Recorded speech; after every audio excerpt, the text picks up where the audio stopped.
Bonjour, bonjour.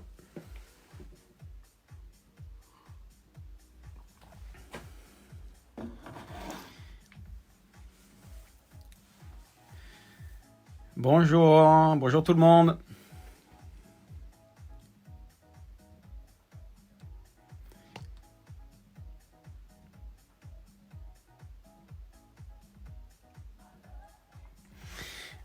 Alors, bonjour tout le monde.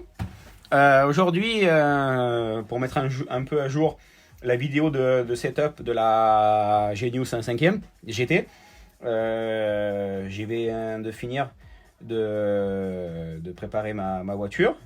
Donc, elle est montée. Voilà, elle est montée, prête à faire un setup. Donc, je reviendrai en détail après, une fois qu'elle sera toute finie, pour vous la montrer plus en détail. Mais là, j'étais à une partie de réglage, à une partie du montage de la voiture, donc qui est la partie setup. Donc, par rapport à tous mes tutos sur ma chaîne YouTube, donc n'hésitez pas à y retourner, à voir, à liker, à abonnez-vous. Il y avait déjà tout ce qui était montage des différentes Genius. Différentes versions. Alors certes, c'était sur la Genius XR4, première du nom. Depuis, c'est la Evo avec ce train avant là. Bon, le principe et les fondamentaux sont toujours les mêmes. Mais là, je vais mettre à jour la partie setup par rapport à la Evo. Donc, dans un futur, sûrement, je referai des vidéos plus spécifiques par rapport au montage du train avant type Evo de la XR4. Donc là, je vais vous montrer comment je vais faire le setup de ma Genius XR4 Evo, donc la voiture version 2020. Donc déjà, premièrement, bien sûr, voiture propre, table propre, châssis propre, voiture, c'est droit, ça ballotte pas, c'est stable, c'est nickel. Donc déjà, ça c'est la base, parce que la planche de réglage, bien sûr, il faut qu'elle soit droite. C'est notre point zéro, ce qui est très important. Donc, d'avoir une planche droite, propre, un châssis pareil, droit. Voilà, quand on fait droite-gauche, ça ballotte pas, ça fait pas bling-bling. Donc, c'est notre zéro, on va dire. On commence et on part d'une base nickel. Après, bon, on va commencer par le train avant. C'est celui qu'on a déjà sous le nez. Donc, les réglages déjà de base. Sur le sauve-cerveau, on a 3 trous sur les extérieurs et un au centre. Donc là, je suis côté extérieur au centre. Bras de fusée, je suis derrière. Les bras de fusée, sur les fusées, je suis au trou du haut.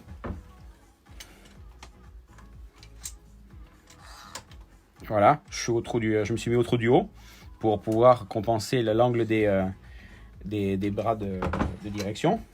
Donc le plot de réglage, voilà, pour pouvoir bloquer et centrer ma direction. Donc ça c'est pour les réglages qui sont ici, tout ce qui est de direction. Après, les hauteurs de fusée, c'est cale de 4 ici, cale de 4 ici. Et sous les triangles ici, je suis à 6 mm. Pour le carrossage, la chasse, alors en partant de l'avant de la voiture, donc je suis au 3e trait. Ou en partant de l'arrière, je suis au 2e trait pour pouvoir le réglage de chasse.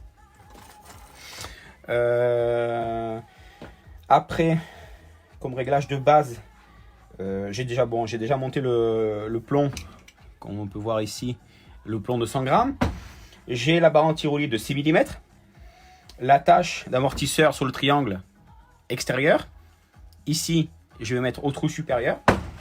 Donc là, en l'occurrence, il faut que je le change parce que la dernière fois que j'ai roulé, j'étais pas à ce point-là.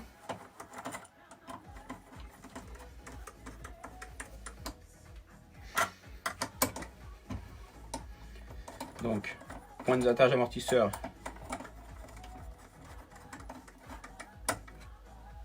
Voilà, en haut. Donc, les cales, la direction, la Kerman, la chasse, les cales sur le triangle. Donc, j'ai 6 mm, bien sûr, devant et derrière, 6 mm. Donc, le carré de roue, j'ai, comme vous pouvez voir, une cale sur l'avant. C'est la cale la petite d'1 mm. Et je vous ai tout dit pour les réglages. Les réglages de cale, de mesure. Ici, j'ai la bague avec le joint torique. Et voilà, je vous ai tout dit. Donc maintenant, on va passer au banc de réglage.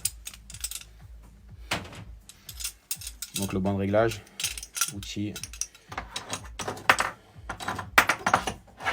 primordial en piste.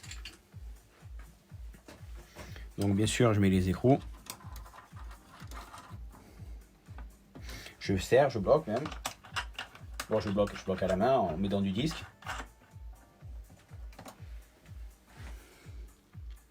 N'hésitez pas si vous avez des questions pendant que vous me regardez, si vous avez des questions techniques ou autres par rapport au setup.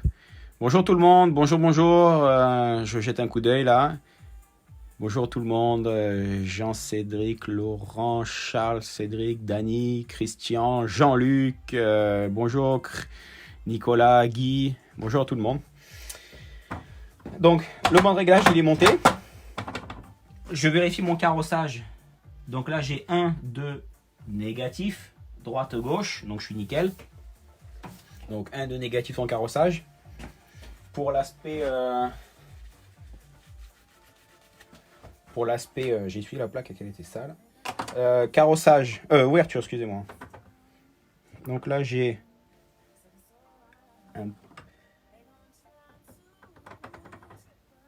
Voilà, toujours prendre un peu, faire bouger un peu les roues, voir avec les jeux ce que ça donne, si vous avez un peu de jeu dans la direction. Donc là j'ai ma direction qui est à 1 degré mais qui n'est pas centrée, vu que j'ai le plot, donc on va rectifier ça de suite, mettre un petit coup pour que ça soit bien centré.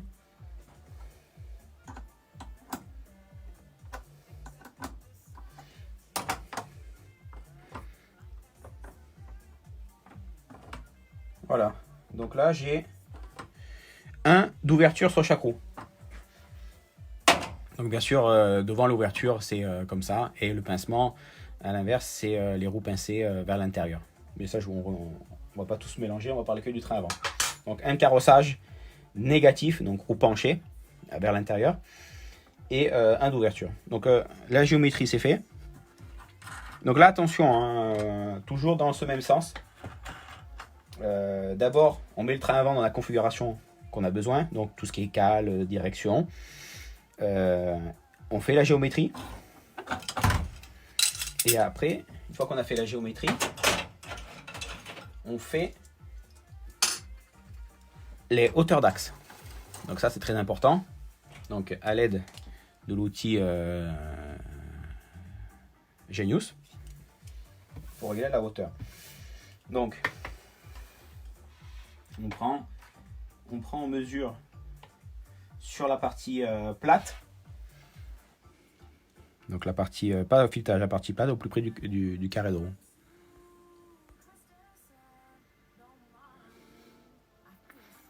Alors je jette un petit coup d'œil que j'ai pas eu de questions pendant que j'avais le nez sur la voiture.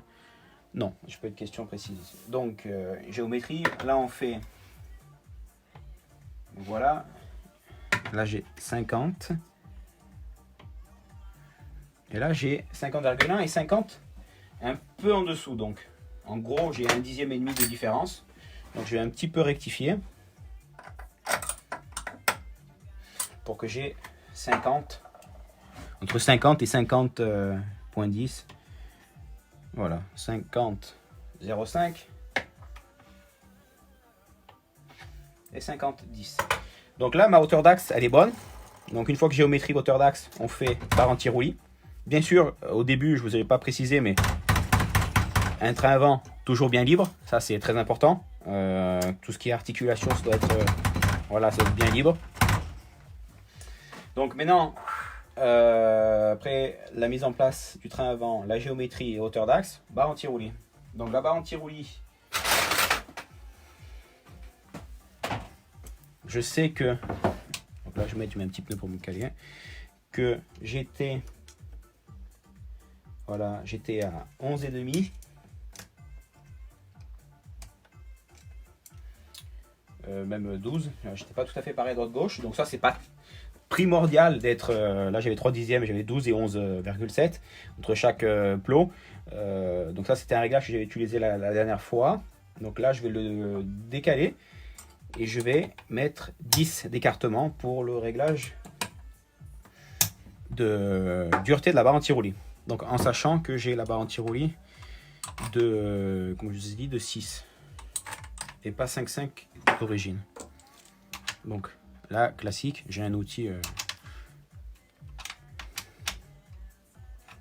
j'ai bien serré même.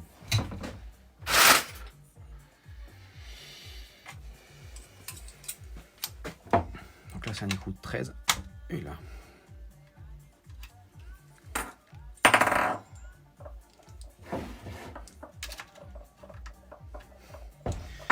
Donc, j'ai fait bouger le plot beaucoup.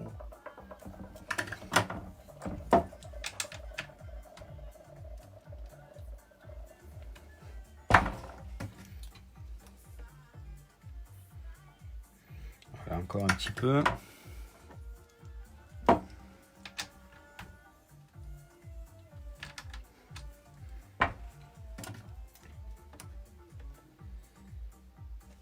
Bon voilà, je suis à 10-20, c'est pas mal, c'est pas mal.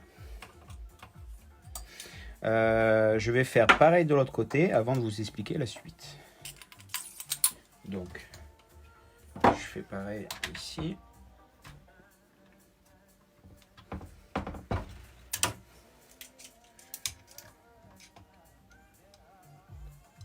Donc ça, les réglages que j'utilise là, c'est les réglages de base pour la Genius XR4 Evo, donc version 2020. J'allais oublier, ça c'est des nouvelles positions. Ici, pour l'attache du triangle, vous avez 2 trous, extérieur ou intérieur. Donc là, j'ai utilisé l'extérieur pour avoir les triangles les plus courts. Donc ça, c'est quelque chose que j'ai oublié, c'est une nouveauté. Je ne l'ai pas encore bien à la tête.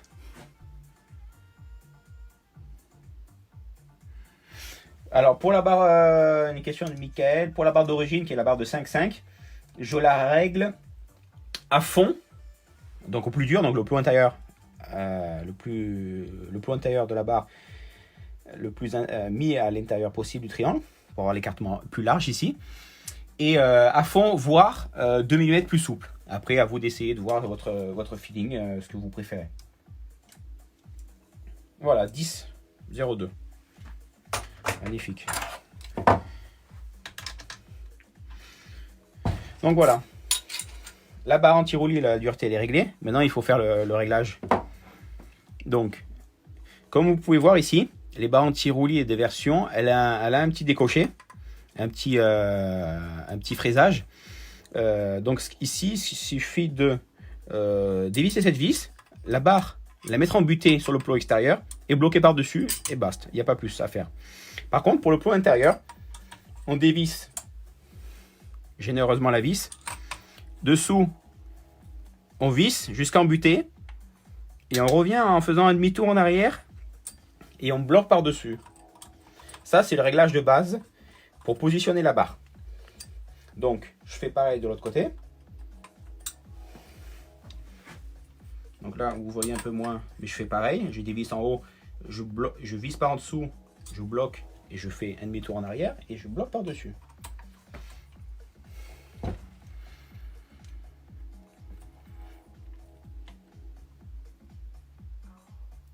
Ciao Gianmarco, io uso sempre la 6.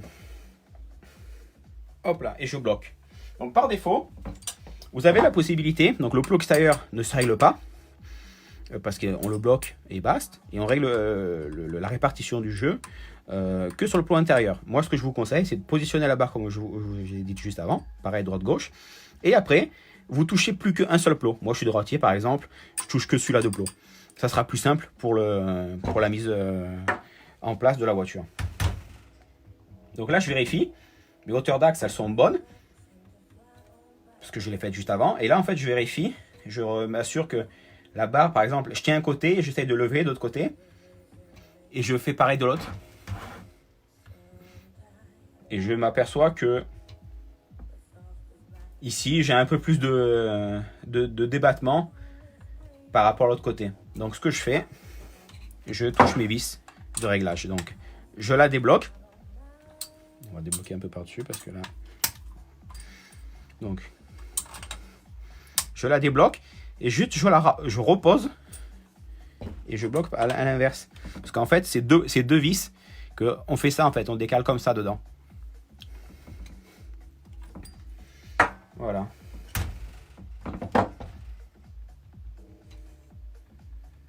Donc je suis pas mal. Répartition du jeu droite-gauche, elle est équivalente.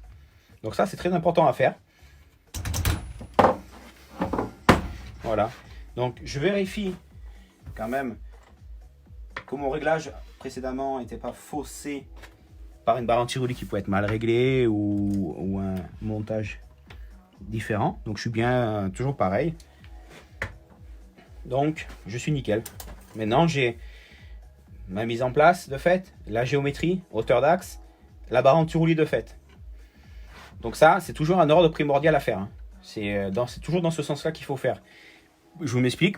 Parce que si vous venez par exemple faire la hauteur d'axe avant, et que vous faites votre géométrie après, que vous, par rapport à la condition de piste, ou à la configuration de piste, aux conditions, au feeling, ou à plein de paramètres qui sont dus bien sûr au pilote, à la piste, on peut avoir un carrossage qui est différent droite-gauche. Et ce qui peut créer que si on règle la hauteur d'axe à cette hauteur-là, mais qu'après on change le réglage, bah, la géométrie, les carrés, l'axe a tendance à bouger parce que on change le carrossage. Et donc notre butée sera faussée. Donc il faut bien respecter cet ordre-là. Maintenant, les amortisseurs. Donc là, je vais monter mes amortisseurs qui sont avec les ressorts, donc ressort rouge. Et ressort rouge, huile 8000 avec système dynamique à l'intérieur.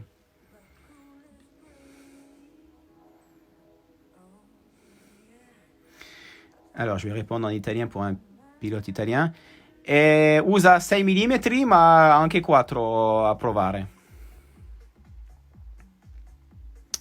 Voilà. Bonjour, donc voilà, les amortisseurs, on les monte. Alors je vous conseille de faire une petite marque. Par exemple, moi je fais ici une marque à l'intérieur pour bien différencier le droite et le gauche. Donc ici, moi par exemple, je ne mesure pas. Je m'explique le réglage de molettes. D'ailleurs, elles sont totalement dévissées. Je vais un peu les visser déjà. Alors c'est important de faire un amortisseur droite-gauche. Je m'explique. Voilà. Parce que, pour l'adapter parfaitement à la voiture, et non, ici dire, on met pareil le même vissage de la molette, droite-gauche, pour faire pareil. Ce qui est important, c'est de faire l'amortisseur pareil, droite-gauche, à la voiture. Parce que il peut y avoir un amortisseur qui est légèrement différent, parce que pour X, Y, Z, ne serait-ce que la peinture, et il y aurait un surplus de peinture qui ferait une épaisseur. Donc qui pourrait donner un amortisseur 5 dixièmes un ressort 5 dixièmes plus long. Donc c'est pour ça que mesurer ici les molettes, ça ne sert pas à grand chose. Moi ce que je vous conseille, c'est d'abord fixer l'amortisseur en bas. On compresse les amortisseurs, on les laisse revenir. Et à l'aide d'un point visuel, quand on regarde par ici, on prend un point visuel par le trou, par rapport au support. Ben on regarde que quand l'amortisseur revient, une fois qu'on l'a compressé, à son extension totale, et ben on se prend un point de repère et on regarde que l'amortisseur soit au même niveau. Donc là, en l'occurrence, celui-ci était plus bas que celui-là. Donc je vais légèrement visser la molette, je recomprime l'amortisseur. Hop, je reprends un point visuel droite-gauche. Voilà, il est encore plus bas. Donc je visse la molette. Hop. Donc ce qui est important, c'est que là j'appuie, je laisse revenir. Et je le lève parce que j'ai un point de repère plus facile en haut. Mais je le lève sans l'écraser. Donc on peut très bien aussi le laisser en bas. Hein, ça marche aussi. Ça c'est après au feeling de chacun, de voir comment il préfère, comment il arrive à s'arranger le mieux. Moi je fais ça, je comprime, je les remonte juste. Et voilà, je regarde par rapport au point de repère visuel pour m'assurer que mon amortisseur, là j'ai un peu exagéré donc je dévisse, pour que mon amortisseur soit nickel, droite, gauche à la voiture, ce qui est important. Voilà, maintenant visuellement mon amortisseur par rapport à mon point de repère, semble pareil droite-gauche. Donc, ce qui voudrait dire que mon amortisseur est bien adapté droite-gauche de ma voiture.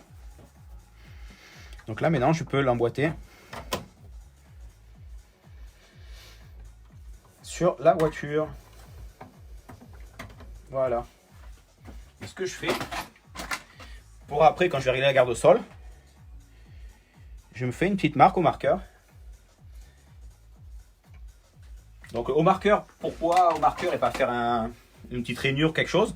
Parce que si je change de ressort, ou parce que si je viens changer, comme je vous expliquais, mon carrossage, donc j'aurai pas une hauteur d'axe égale droite-gauche, donc quand je ferai tout pareil, quand je ferai mon réglage, je peux avoir légèrement décalage, et ça veut dire que ma marque, elle sera peut-être pas plus juste avant, pas avant, mais elle sera plus juste, et il faudra que j'en fasse une autre, donc un coup de marqueur, ça s'enlève facilement. Donc voilà pourquoi. Mais non, on va pas oublier de mettre les écrous. Ça serait ballot de perdre un amortisseur en piste.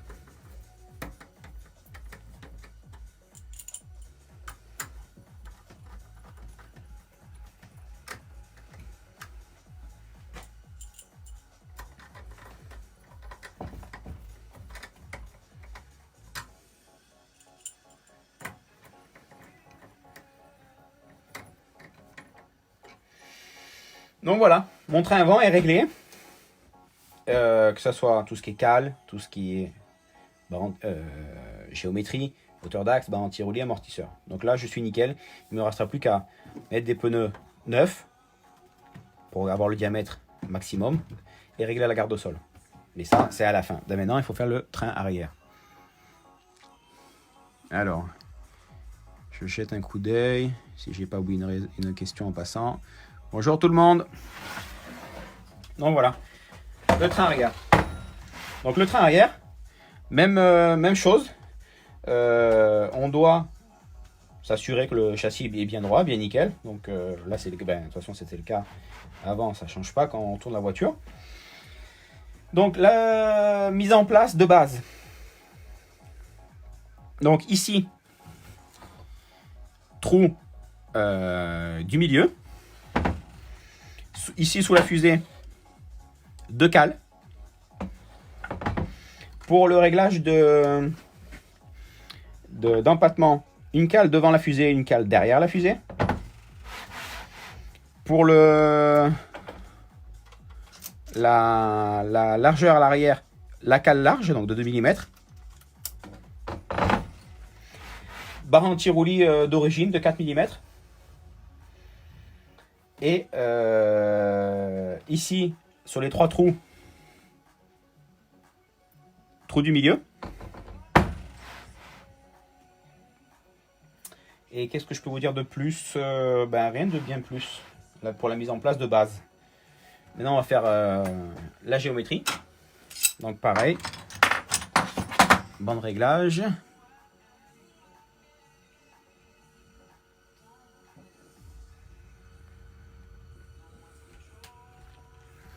Hop là. Donc bande réglage. Comme pour l'avant, je mets l'écrou. Hop là, et je mets du disque pour bloquer, pour bien serrer. Ça, très important, faites attention. Serrez le banc de réglage quand vous le montez. Parce que s'il a du jeu, les mesures ne seront pas précises. Donc là, en mesure, je suis à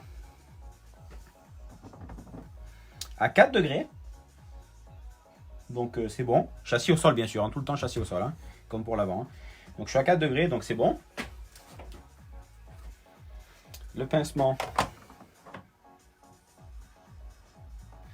Là, le pincement, je suis à 2,5. Il va falloir que j'en rajoute. Donc pour rajouter du pincement, mon astuce, c'est de prendre la vis qui sert à fixer l'amortisseur ici. Plutôt ici, comme ça vous pouvez voir. Ce que je fais,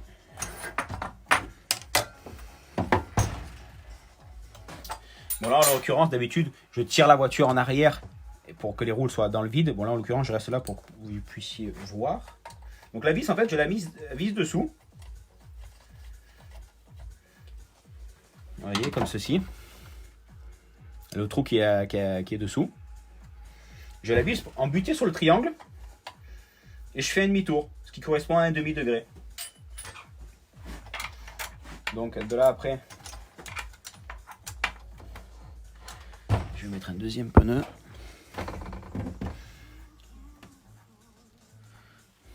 Hop là, comme ça. Alors ça je le fais en live pour que vous puissiez voir. Donc je desserre dessous. Donc le C qui sert de réglage.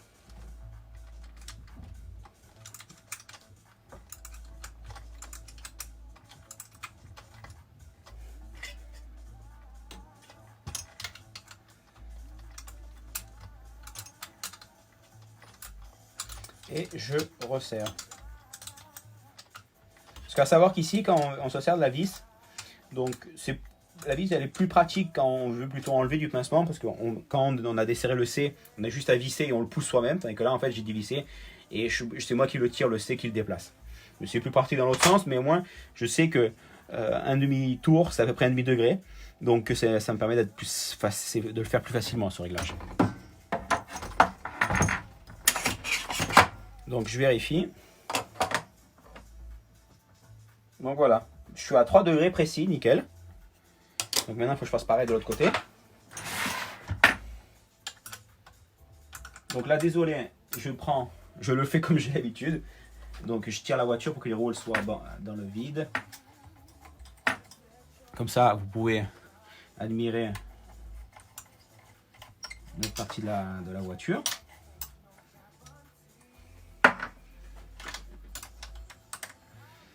Donc là je fais pareil, hein. Je visse la vis embutée sur le C. Quand je suis embuté, je fais un demi-tour en arrière. Là je suis en train de dévisser les deux vis qui bloquent le C. Hop, je décale le C, je resserre le tout. Par exemple, quand vous êtes en piste, si vous avez... alors là moi je mets 3 degrés de pincement.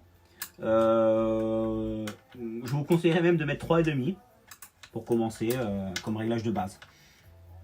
Et ce que je vous disais, c'est qu'en piste, c'est plus facile si par exemple on part avec 3,5, qu'on veut changer le pincement. Ben en fait, la vis, quand on desserre, quand on sent qu'on n'a pas besoin de serrer fortement le C, mais quand on est en appui, vu qu'on a plus de force et que là où c'est fait, eh ben, on fait 1,5 et on resserre, on n'a pas besoin de faire le banc de réglage parce qu'on sait que c'est nickel. Le demi-tour, c'est 1,5 degré. Là, je me suis un petit peu loupé. Il faut que je redécale encore. Parce que je ne suis pas tout à fait à 3.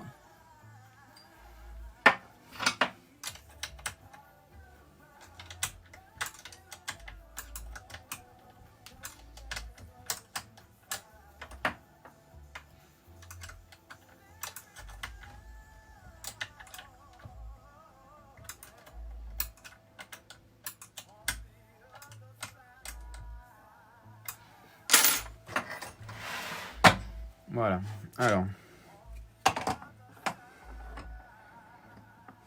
Voilà, 3, nickel. Donc, le carrossage est bon. 4. Le pincement, je suis à 3. Mais comme je dis, je vous conseille 3,5 pour commencer. Alors, nouveauté de la XR4 Evo, c'est qu'on a un triangle supérieur maintenant. Et qu'on a des cales ici, comme vous pouvez voir.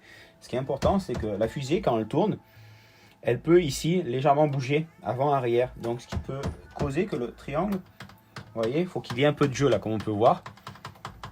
Voilà, celle-là c'est qu'il est bon. Et de l'autre côté, voilà, bon c'est bon, il y a du jeu aussi. Et donc au besoin, vous pouvez tourner on appelle ça les cales, les faire bouger. Et en l'occurrence là,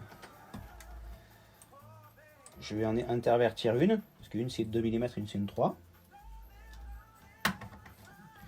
Comme pour que le triangle puisse être dans la place dictée en fait par la fusée. Voilà. Là, de côté il y a un petit peu de jeu latéral, c'est normal. Et toujours bien sûr bien libre. Hein. Donc configuration géométrie, c'est fait. Donc maintenant, On va passer hauteur d'axe. Toujours à l'aide de mon outil Model Tech. Donc je jette un coup d'œil si j'ai pas oublié une question pendant les vidéos. Donc je vous rappelle qu'on est en Facebook Live. C'est une vidéo après que je récupérerai, que je mettrai sur ma page YouTube pour pas qu'elle soit perdue et pour que vous la retrouviez plus facilement. Donc c'est pour ça que je précise dans le titre que c'est une vidéo Facebook Live. Pour ceux qui regarderont sur YouTube, trouveront bizarre que je vais répondre à des personnes qui me parlent alors que c'est pas une vidéo en direct. Donc c'est pour ça que je précise. Et c'est l'expérience qui m'a appris à faire ça au fur et à mesure. Parce que c'est quand même bien d'échanger en même temps que je fais les choses avec les gens qui me regardent au moment donné. Alors, derrière. Donc toujours pareil, hein, si on a le châssis propre, bien sûr, faire attention qu'il n'y ait pas de saleté ici et sur la table. Donc c'est pour ça que vous pouvez toujours faire ça avant, pour être sûr qu'il n'y ait pas une saleté. Donc là, il faut que je modifie un peu.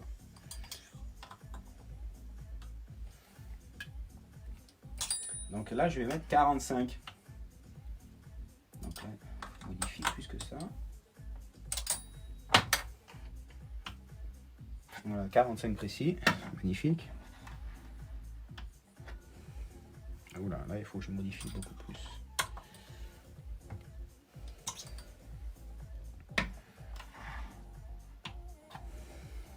Oula. Là, je me suis un peu emporté. On revient en arrière. Donc,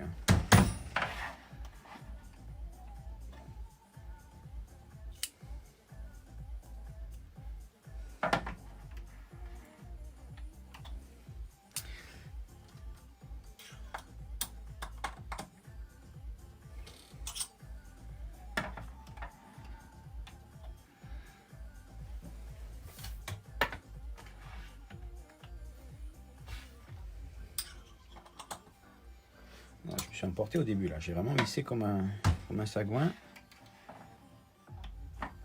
Voilà, nickel. 45 des deux côtés, donc ça hauteur d'axe. Maintenant, comme pour devant, mise en place, géométrie, hauteur d'axe, barre anti-roulis.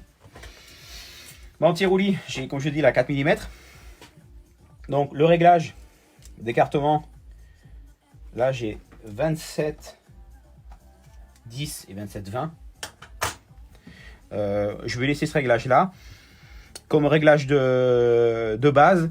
C'est plutôt 28, donc décaler ce support un peu plus vers l'intérieur pour agrandir ici et donc durcir la barre et mettre 28.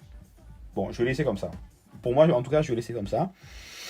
Il y a quelques petites finesses comme ça pourra toujours me faire travailler quand je vais en piste. Volontairement, n'être pas dans la configuration optimale. Pour pouvoir justement essayer, revenir en arrière et pouvoir au moins jauger le jour J et toujours vérifier qu'on est dans la bonne plage d'utilisation. Ça peut être aussi quelque chose que vous pouvez faire pour vous mettre en difficulté. Rouler, pas dans la configuration que vous savez qui marche, mais différemment, et au fur et à mesure faire des essais dans le bon ou dans le mauvais, et à la fin, ça vous fait travailler vos doigts, votre feeling.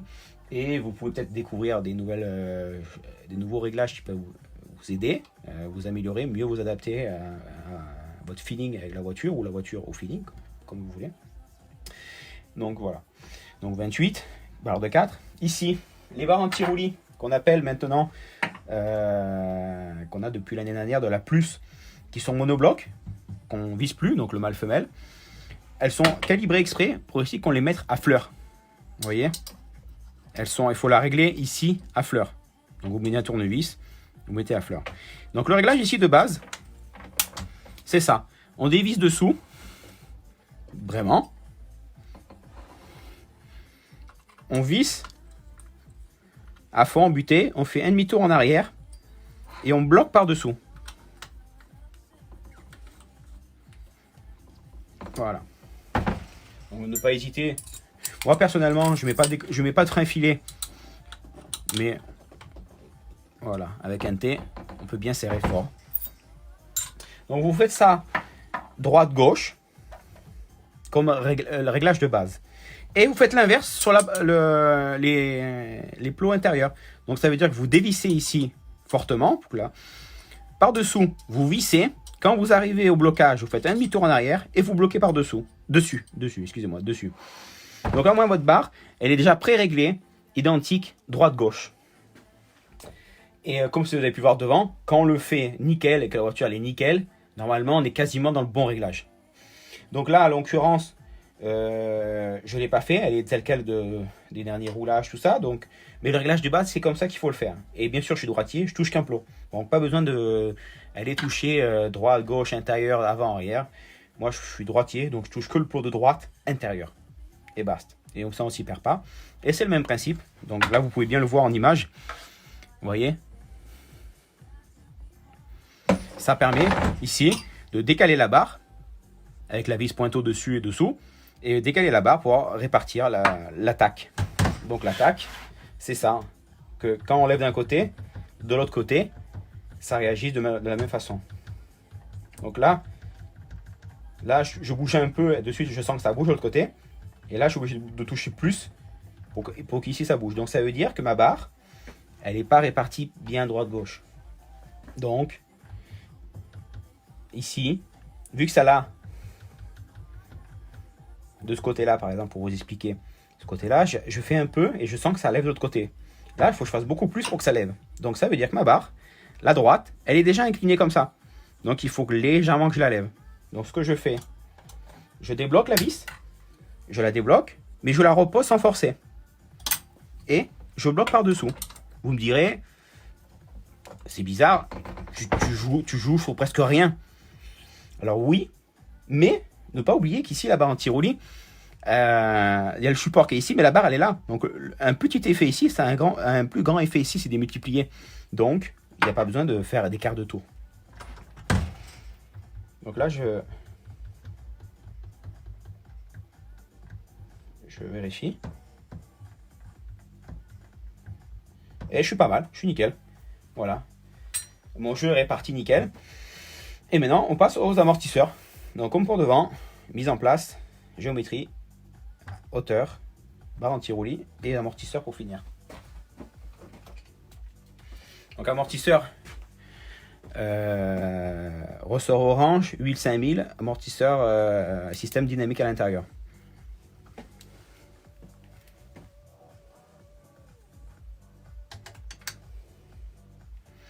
Donc là, ici vous avez deux points de fixation. Le point de fixation intérieur, c'est le réglage de base.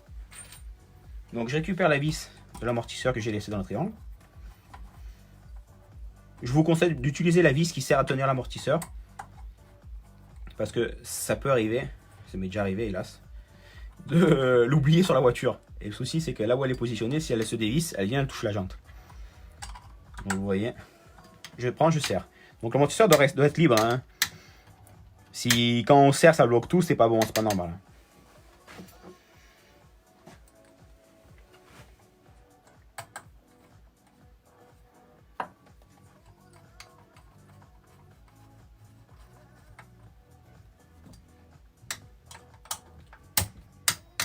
Voilà. Alors, là en l'occurrence, j'ai serré fort et j'ai un petit peu pincé la pièce, ça avait bridé l'amortisseur. Donc ce que j'ai fait, j'ai serré un peu moins fort. Donc si vous voulez pas que ça arrive, ce qui peut arriver, c'est que la bague plastique, à force, ou alors que quand on visse la vis et qu'on n'attrape pas la bague plastique au centre, on peut faire des bavures et créer des épaisseurs, et ce qui peut faire cet effet de frein. Donc ou vous faites attention, à la limite de la bague, vous faites attention que si vous l'abîmez, d'enlever la bavure que vous avez faite, ou de la limer un petit peu, mais pour que l'amortisseur soit libre. Donc comme pour devant, je vais écraser l'amortisseur, le laisser revenir tout seul, prendre un point de référence par rapport au trou, pour pouvoir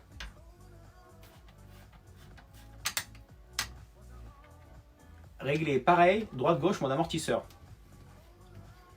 Voilà, en l'occurrence, je suis loin du compte, donc parce que je sais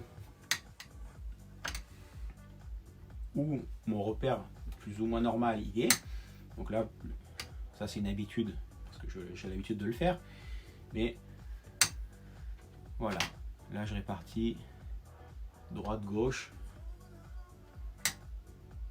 Hop, je suis pas mal. Droite, gauche, je suis bien. Et hop, on monte l'amortisseur. Donc comme je me répète, hein, de faire ça, je mesure jamais ici, mais je fixe en bas et ça permet d'adapter parfaitement mon amortisseur à la voiture, droite-gauche. Et l'amortisseur, bien sûr, après, quand on les démonte, on va mélanger le droite-gauche. Alors, le petit coup de marqueur.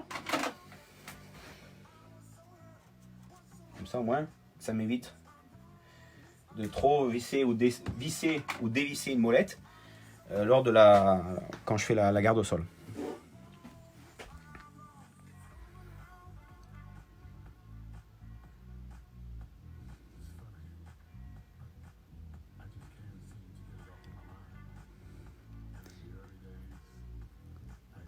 Yes, for hot temperature, 6000 is better for hot temperature, yes. Bonjour tout le monde, bonjour, bonjour. Donc voilà, j'ai jeté un coup d'œil. Alors maintenant, on va mettre des pneus.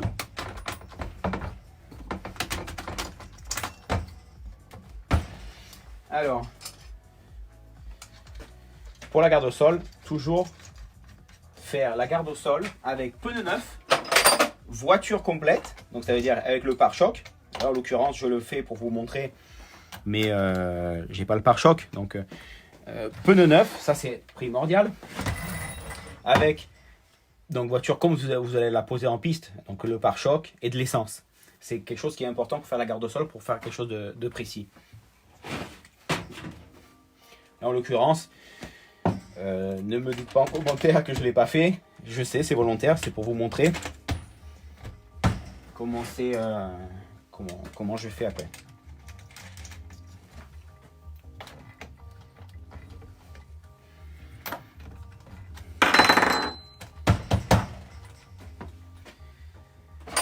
Donc voilà, après je prends l'escalier de réglage Genius. Donc tout simplement, là je vais mettre garde au sol avec pneu neuf. J'écrase, je le passe dessous au niveau à peu près du centre du châssis. Donc là je suis trop haut. Donc grâce à ma marque, voilà, je vais dévisser d'un tour. Donc je fais tourner les pneus et je rappuie. Je fais tourner les pneus parce que les pneus ils ont tendance à faire un plat avec le poids de la voiture. Et donc pour pas fausser ma garde au sol, je fais tourner les pneus, j'appuie que le châssis touche par terre et je lâche. Voilà, donc là je passe mon escalier dessous, je suis nickel. Voilà, il y a un léger pouillem, mais je suis nickel. Là j'ai 8 de garde au sol. Donc ce que je peux faire, c'est refaire tourner les pneus, rappuyer et revérifier. Voilà, je suis toujours bon, donc c'est nickel. Ma garde au sol à 8, pneus neufs, prêt à rouler, je suis bon. Pour l'arrière, je fais pareil. Donc garde au sol derrière c'est 8. Excusez-moi, 8 c'est pour devant et derrière c'est 9, c'est 1 mm plus haut. Voilà. Donc là, je suis déjà à 8. Donc je fais tourner les pneus pour faire une autre mesure. Je rappuie. Ouais, je suis un peu juste. Donc grâce à ma marque, je fais un quart de tour. Hop. 9. Donc là je suis nickel. À savoir que le châssis est dessous de la voiture, il est fraisé. Et si vous voulez faire plus simple, il suffit de prendre par derrière. C'est possible, mais en tenant compte du fraisage qui est de 2,5. Donc il ne faut pas faire 9, mais 11,5. Pour compenser, vous voyez, pour compenser le fraisage ici qui est plus haut, qui est plus bas par rapport à ça.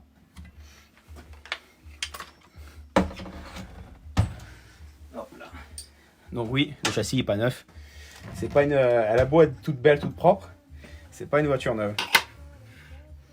Voilà. Vous voyez, il y a un tout petit peu de jeu. Donc là, je reprends une fois la mesure. Donc voilà, je suis nickel. Voilà, ma voiture elle est réglée. Avec le réglage, je vous ai expliqué les comment et pourquoi, les mesures. Avec le réglage de base pour la XR4.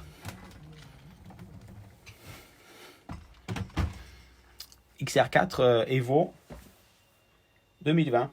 Donc voilà comment je règle la voiture, ce qui est important de faire et de comment faire et de partir surtout. Je le vois encore trop souvent, mais ayez bien une planche droite, une planche propre, un châssis en dessous qui est propre, qui est nettoyé, gratté pour enlever toutes les traces de peinture quand on passe sur un vibreur ou les boulettes de gomme qui sont collées ou incrustées. Au besoin, pour nettoyer, vous pouvez utiliser ceci, qui est de la paille de fer, pour pouvoir nettoyer sans produit. Ça permet de passer dans toutes les rainures et bien nettoyer et d'écouter les traces de peinture et de caoutchouc. C'est très efficace et au moins il n'y a pas besoin de produit. Donc voilà, soyez bien précautionneux sur votre planche et votre base qui doit être nickel. Donc châssis à plat sur la planche. Et après vous pouvez bien régler votre voiture et la mettre comme il faut pour qu'elle marche du mieux possible. Et ça c'est très très très important. Voilà, si vous avez des questions, n'hésitez pas en commentaire.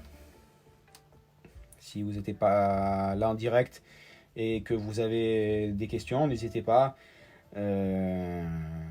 sur Facebook de répondre directement en commentaire de la vidéo. Et quand je l'aurai mise sur YouTube, je vous conseillerais plutôt de me contacter sur ma boîte mail qui sera plus pratique pour vous répondre directement et plus rapidement surtout. Voilà messieurs, à vos ateliers, bon affûtage de vos belles tutures et au plaisir.